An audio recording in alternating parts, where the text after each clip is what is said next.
naturalment, com deia aquell senyor, les idees dominants són les idees de la classe dominant i la conseqüència és aquesta. La classe dominant valenciana és una classe agenollada, ha estat sempre una classe agenollada davant de Madrid i això ha prosperat, s'ha divulgat. I la gran feina a fer és com pensar, combatre, dissoldre tota Aquesta classe dominant és el que heu anomenat amb tanta fortuna el búnquer Barraqueta. Bé, el búnquer Barraqueta no és exactament la classe dominant, és el búnquer Barraqueta i alguna cosa més. El búnquer Barraqueta, en última instància, són mitja dosena de persones, 4 desgraciats i dos neuròtics, o potser tots som histèrics i s'ha acabat, i que realment pesen en la mesura en què han tingut el suport de determinats organismes oficials o determinades plataformes de mitjans de comunicació. Ara la classe dominant és una cosa bastant més consistent i més seriosa que tot això. Que no era precisament, suposo, la classe dominant el que et va cremar a tu en Efisi l'any 62 en unes falles? No, va crear... Sí i no, al mateix temps, perquè és que aquesta classe dominant, és a dir, aquest búnquer Barraqueta de què parlàvem sí que respon a la mentalitat de la classe dominant, no són la classe dominant, són uns manobres. Però respon a la mentalitat de la classe dominant. Allò de la falla aquella, doncs, mira... On va ser? A quina falla et van cremar? No, em van cremar amb una petita falla ambulant que feien una gran desfilada, que es diu la cabalgada de l'Inat, i em van cremar davant mateix de l'Ajuntament de València, on des del balcó presidien totes les autoritats, des de l'arquebisbe fins al governador, els alcaldes... I van aplaudir tots? Segurament, sí, jo no hi era. Encara que m'hauria agradat molt veure-ho, saps? Et van cremar perquè havia sortit al País Valenciano, no? Sí, i el curiós és això, perquè van fer aquesta cerimònia, aquesta mena d'auto de fe inquisitorial, precisament per un llibre, que és el País Valenciano, en la versió castellana, i que en última instància no és un llibre, no és dinamita política, sinó un llibre, és una guia, un llibre descriptiu, o això sí, amb una càrrega desmitificadora, de tòpics que no va més enllà. I per què es van enfadar tant? O precisament perquè aquest era més diguem-ne, fàcil de projectar damunt la gent. Una broma sobre una festa o sobre un menjar o sobre una coseta, ja dic, de tipus folclòric, que no parlar-los d'un problema polític o d'un problema històric. És a dir, el País Valencià apareix exactament els mateixos mesos que nosaltres valencians. Tota aquella cerimònia de la confusió la van centrar justament en el País Valencià, que és un llibre innocent, i no, en absolut, sobre nosaltres valencians, que era el llibre que sí que tenia una gran càrrega d'intenció política a tots els nivells i que encara avui doncs, és un llibre que afortunadament, i jo n'estic molt content d'això, és un llibre que encara es reedita i encara es ven.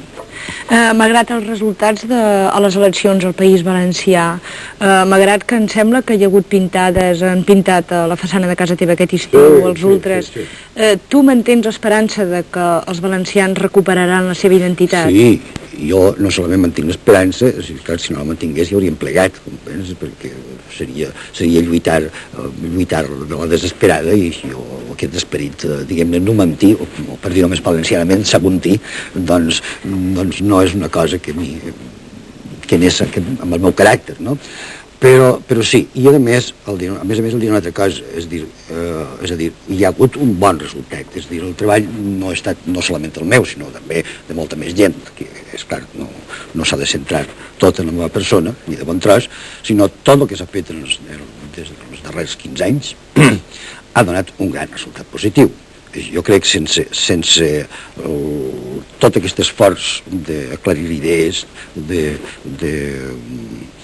redescobrir l'idioma, de fer cursets, de publicar llibres, versets, si vols, o el que sigui, etc., que s'ha fet en els últims anys. Per exemple, aquella manifestació monstre del dia 9 d'octubre, que es va fer a la ciutat de València, que jo he criticat des d'uns altres punts de vista, no he criticat, millor dit, no he criticat la tal manifestació, sinó que he posat objeccions a la interpretació que li han donat, però evidentment que aquella massa immensa de gent, probablement la manifestació més multitudinària que s'havia fet mai a València, però mai, en temps de la República, ni mai, doncs d'això no s'hauria produït. Però esclar, ells tenen consciència de que són país valencià, aleshores el que sembla que costa molt és que tinguin consciència de la seva relació amb el Principat. Mira, aquest és un problema que naturalment s'explica també perquè no és un problema que surt ara, sinó que s'arrossega de temps, però de temps que podíem fins i tot dir un parell de segles. No comença a tenir virulència, sinó probablement segle XIX. Hi ha unes polèmiques entre Víctor Balaguer d'una banda i Teodor Llorente i algun altre valencià d'una altra, i que és molt característic, és molt significatiu, que l'actitud dels valencians era una actitud, tots uns i els altres eren poetes de Jocs Florals, de la Renaixença, etc. La diferència és que els valencians es negaven a polititzar la Renaixença. És a dir, una cosa molt comprensible si penses que el senyor Llorente no deixava de ser el representant a València, primer de Cànoves del Castillo i després del senyor Silvela, és a dir, més diguem-ne, sucursalista no podia ser. És evident també que el senyor Víctor Balaguer feia una cosa similar, però també el plantejament no era personal, sinó diguem-ne, d'actituds globals. Aquí això es polititza, la Renaixença es polititza i esdevé catalanisme polític. Allà aquella gent es resisteix. Aleshores, a partir en aquest moment i en polèmiques successives hi ha un cert enfrontament entre la gent del Principat i la gent del País Valencià.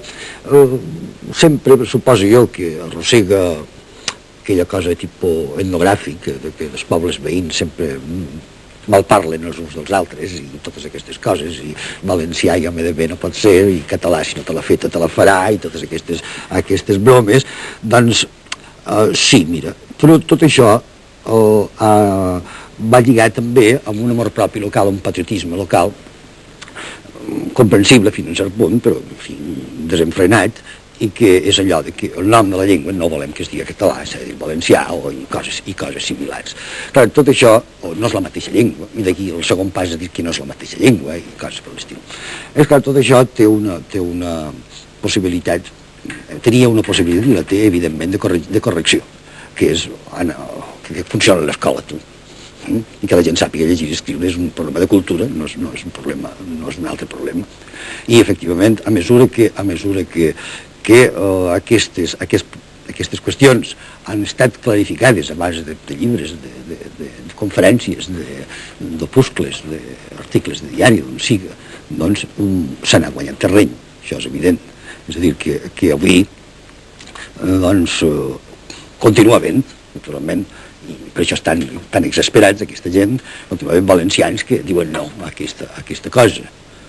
Ara n'hi ha molts més i cada dia més de la gent que ja té les idees clares, el qual no vol dir que sigui gent que de seguida s'apunti aquella cosa dels països catalans en la secció política. Tot això és un altre tema, però sí la identificació, el reconeixement de la identitat, diguem-ne nacional, començant per la lingüística i per la cultural, doncs sí, es produeix gradualment, evidentment. Si ara analitzàvem com s'ha produït, veuries que començar per la universitat. I era lògic. Era la gent que sabia llegir i escriure, era la gent que va poder tenir primer accés al coneixement dels problemes i ja no sé, un llibre de filologia romànica, senzillament. I d'aquí, doncs, ha anat prosperant tot això.